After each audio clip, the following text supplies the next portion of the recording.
आमा म बर्बाद भए मेरो सर्वस्व लुट्यो के भयो छोरी भन्न हामी छौ नि तेरो आमा त्यो तपाईको जय भनाउँदो जरियाले सौता हाल्यो अब म के गरौँ कहाँ जाऊ ए उसो भए त्यो ज्वाई भनाउँदो झिङेले मेरो छोरीमाथि सौता हाल्यो हैन त्यसले हामीलाई हेपेको म पनि सुनकुमारीकी छोरी चाँचरी हुँ देखाइदिन्छु म त्यसलाई छोरी तैले चिन्ता नगर हामी जिउँदै छौं तेरा आमा र बुवा जिउँदै छौं त पिर नगर छोरी बुढा ए बुढा ए मायाको बा ए बुढा मायाको बा हाय हाय किन घाँटी नै सुक्ने गरी चिच्याकी हो छिट्टो घर आउनु पर्यो छोरी रुँदै घर आकी छ छोरी रुँदै आकी छ अनि के भयो छ त छोरीलाई ए बुढा 12-27 कुरा नगर न झट्टै घर आऊ त्यो ज्वाइले छोरीलाई बर्बाद पारेछ अनि के गरेछ नि त छोरीलाई ज्वाइँले एतै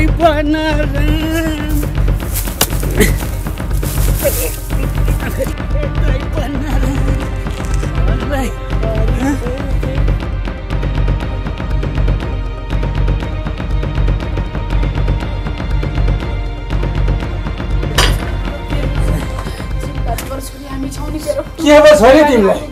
के ज्वाइँले पिटे बा हजुरको ज्वाइँले म माथि सौता ल्यायो अब म के गरौँ सुन्यौ ए पुरा त्यसो पो यो धर्मे काजीको छोरी माथि सौता हाल्ने आँट गर्यो त्यो जरियाले अब म त्यसको बिहे होइन त्यसको बाउको बिहे देखाइदिन्छु त्यसलाई धर्मे काजी हुँ म धर्मे काजी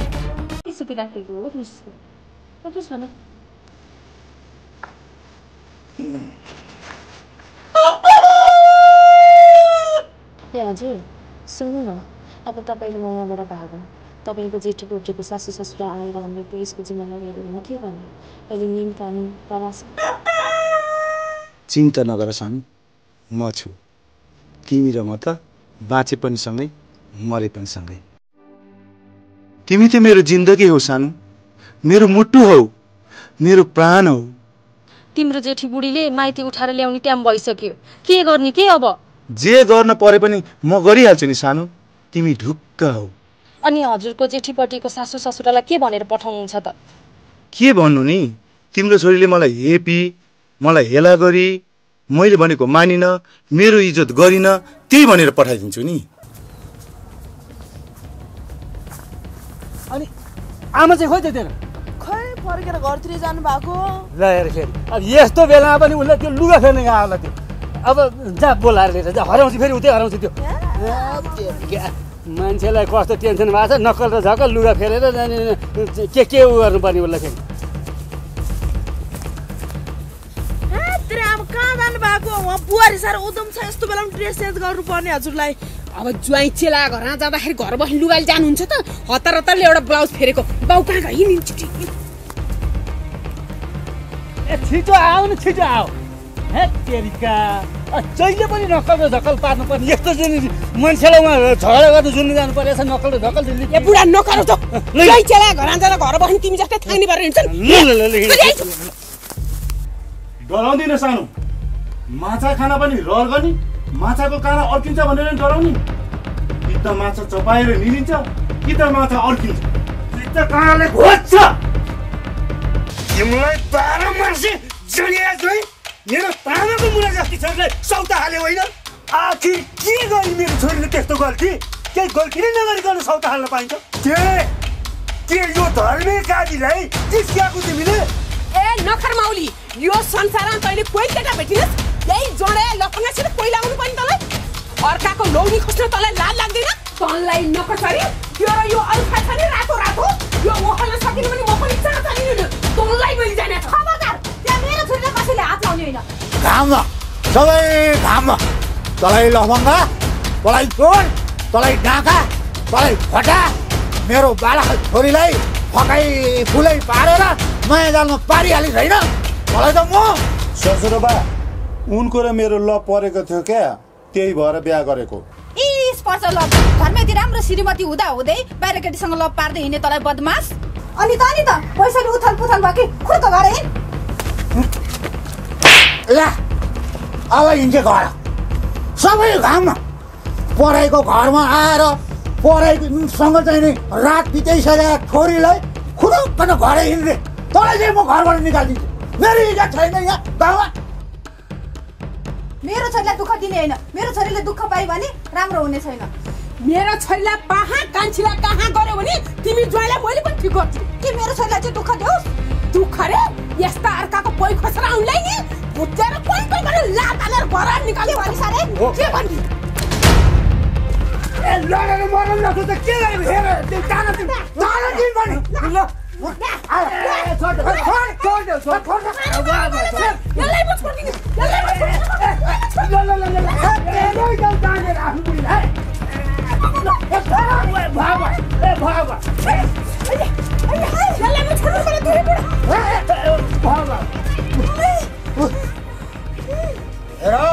तिम्रो केटी श्रीमतीले माया गर्ने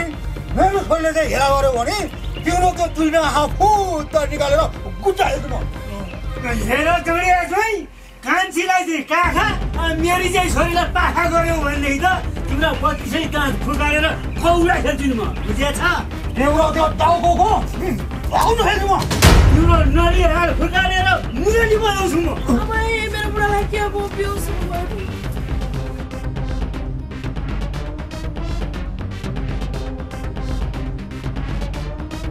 मेरो बाबालाई कति गाली गर्नु परेको मेरो भाग्यमा जे छ त्यही हुने त हो नि हेर बेहोस भएर ढल्नु भयो जानुस् तपाईहरु पनि मेरो जिन्दगीको निर्णय म आफैले गरेको हुँ जे जस्तो परे आउँछ म आफैले भोगौला जानुस् तपाईहरु घाममा सबै सर्लङ्ग घाममा सुहाइदिए यसले गर्दा मेरो यति राम्रो लामो जुङ्गा पनि काट्नु पर्यो मेरो जुङ्गाको इज्जत गर तँलाई होला चिनी हेर एउटा कुखुराको फुल यसै नि फुट्यो उसै नि फुट्यो र तेरो र हाम्रो नाता पनि टुट्यो अब त हाम्रो लागि मरिस हामी पनि तेरो लागि मर्यौँ हिँडबुढी जाउँ हामी पनि जाउँ बुढी अब छोरीलाई जति नै माया गरे पनि ज्वाइँ नभए हुँदो रहेछ छोरी ज्वाइँको छोरा बुहारीको भन्थे यही देख्नु पर्यो मरिजा त पनि हाम्रो लागि जा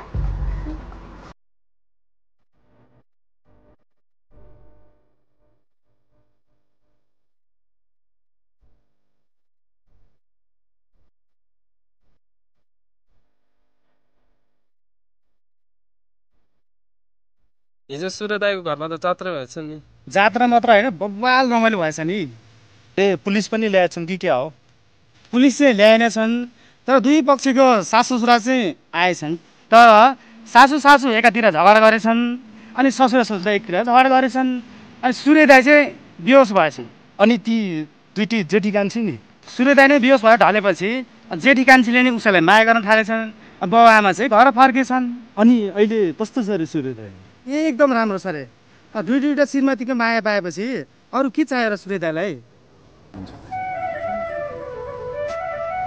ए हजुर त्यो स्वेटर खोल्नु त धुन लानु पर्यो मलाई यही ठिक छ मलाई जाडोमा कपडा खोल्नै मन छैन दिनु न दिनु मैले यस्तो भएछ ठुसठुसी गर्न भएर बस्ने क्या कति किचकिच गरेको यिनीहरूले मलाई यही ठिक छ भनेपछि ठिक छ त मलाई जाडोमा कपडा खोल्नै मन छैन दिदी तपाईको धुनुपर्ने लुगा के छ ल्याउनुस् म धुन लान्छु मैले धुनुपर्ने कपडा सबै धोएको छु तिम्रो के छ धुनु धो म घाँस काट्न जान्छु पर्दैन दिदी पर्दैन लुगा धोएर आएर म आफै जाउँला घाँस काट्न ए लुगा धुन पनि तिमी नै जानी घाँस काट्न पनि तिमी नै जानी म चाहिँ घरमा बसी बसी खानी काम भनेको त बराबर गर्नुपर्छ तिमी लुगा धुन जाऊ म घाँस काट्न जान्छु ल बुढा म घाँस काट्न हिँडेको कतै जाने होइन नि फेरि ल है बुढा म पनि हिँड्नु दिदीले भने सुन्नु भने घरमै बसिराख्नु कतै जाने होइन मेरा दुईटा बुढी त कस्तो मिलेका दिदीबहिनी जस्ता सौता जस्ता पनि छैनन् भाग्यमा त लिएर आएको नि मैले पनि म पनि जान्छु विदेश यहाँ बसेर केही हुनुवाला छैन विदेश जान्छु मात्र भनेर हुन्छ विदेश जानलाई त पैसा चाहियो नि केटा म त बुवालाई ऋण खोज्न लगाएर भए पनि विदेशै जान्छु यहाँ आफ्नो देशमा काम पाइँदैन काम पाए नि गर्न मन लाग्दैन ल तिमीहरू दुईजना चाहिँ विदेश जाओ म चाहिँ आफ्नै देशमा बस्छु एउटा राम्रो श्रीमती बिहे गर्छु अनि छोराछोरी जन्माउँछु बस्छु बे दुईटा गर अनि सुख पाउँछस् किन नि सूर्यदाले 2टा बिहे गरेर कति आनन्द छ उसलाई। 2टा बुढी बिहे गरेपछि त हामीसँग तास खेल्न छोरे। हेर केटा हो, मैले धेरै कुरा जानिसकेको छु, तर सिक्दै पनि छु। बिहे भनेको एउटैसँग गर्नुपर्छ, धेरैसँग होइन। त्यही पनि सोच विचार गरेर गर्नुपर्छ। म त एउटै बिहे गर्छु, तर धेरै विचार गरेर सोचेर बिहे गर्छु। तेरो भाग्यमा जे लेखा छ त्यही हुन्छ। भाग्यमा लेखेको कुरा मेट्न सकिँदैन। सूर्यदाको भाग्यमा जे लेखेको हो त्यही भएको। जम्केटा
तपाईँकै सौताले भने त हो नि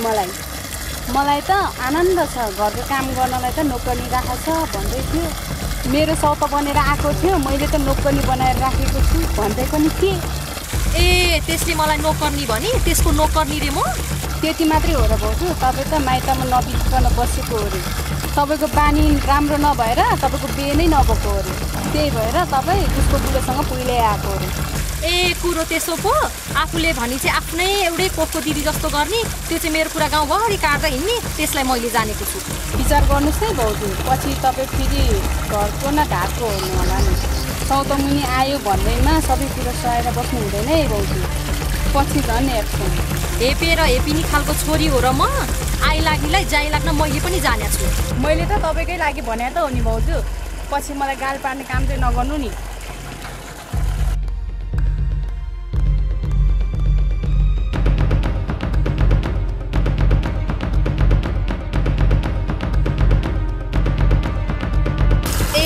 मलाई त्यस्तो भने कि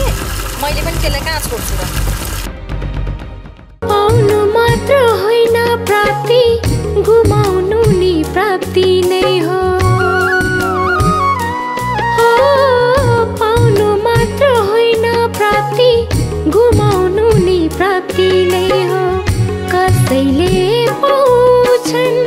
कसैले गुमाउँछन्। आउनेहरू पाएर हाँसी हाँसी जिउँछन्।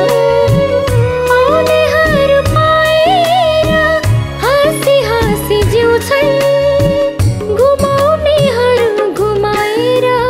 लुकी लुकी रुन्छन्।